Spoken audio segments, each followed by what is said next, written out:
Someone asked me the other day, so why do we have all this panic in our bodies before we jump? Like, why do we have so much happening in our bodies that's holding us back from speaking our truths? In particular, because a white woman asked me, I'm going to focus on white women in this conversation. I know there are levels of this that are shared by other folks, but I'm going to focus on white women for today, since I'm a white woman and a white woman is the one who asked me. White fragility is not a concept to understand. It's a wound to be healed. And the women and men in our families have taught us how to be fragile. And fragile means to think that we are not strong enough to handle truth, that we are not strong enough to speak up. And this message gets instilled in us in a very, very young age. I always say we need to. I removed myself. If I see myself on video, I can't do this. So I removed my video from the screen so you all could see me, but I can't see myself. That seems to work better. To the point exactly. My anxiety rises if I see myself on the screen. So each of us received some form of intimidation in our families that taught us to not speak up. Whether that was physical violence or sexual violence or emotional abuse or a combination of all of those. Our families teach us to not speak up. Our childhoods teach us to not speak up. It's a serious thing, and our bodies remember. Like, our bodies remember the danger.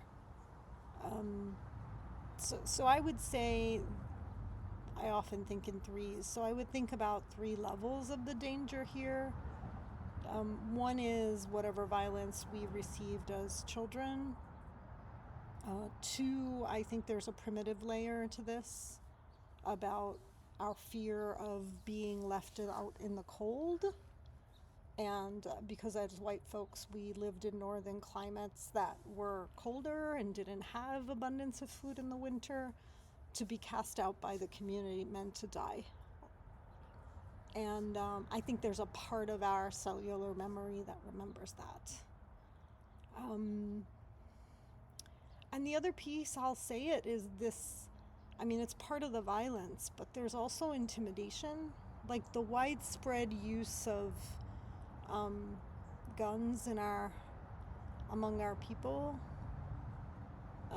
means that as children, like, the gun doesn't have to be turned on me for me to be scared of you coming at me with a gun if I know you have a gun.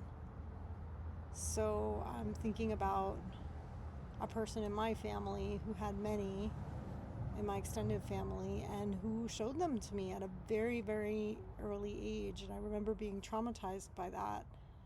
And when later this person did things that I wanted to say no to, I didn't say no because of the guns. And so part of the panic that shows up in my body is that fear of survival. And the connection that I think happens in my body about the terror of physical violence, the terror of death, the terror of alienation. And this is why, for those of us who are really committed to justice work, it's really, really important that we strengthen ourselves by doing our healing work and our trauma work. Because, first of all, we have power. We have a lot of power, unseen, unspoken, or formal and informal power.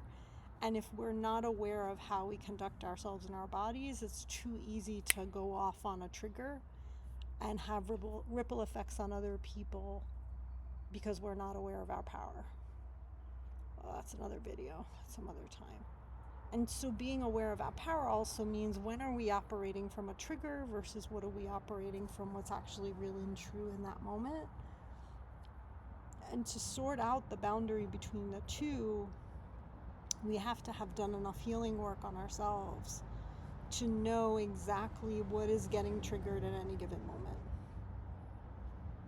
So in the example of my last night's trigger, where I was all ready to go and creating a new YouTube series and a new kind of Insta series, and then my body started shaking over something positive, right? I got triggered over something positive because I've seen that pattern before of me getting ready to launch myself at a higher level and then getting shut down by the fear. It was easy for me to see the connection between the two. And the reason why I'm sharing this today is because this is my way of overcoming my fear by actually sharing it. This is the microcosm impact of backlash in our own bodies. Like, we know in society, every advance is met with backlash. Well, that happens also in our body because our programming is to not question the system, to not oppose it, to not stand up for truth. And undoing that in our own bodies takes years, it takes decades. I'm not going to say we have to finish it before we enter the work, because there is no finishing. I think as long as we're alive, we keep on healing. And it's important that we have a certain level of awareness before we enter, in particular, racial justice work.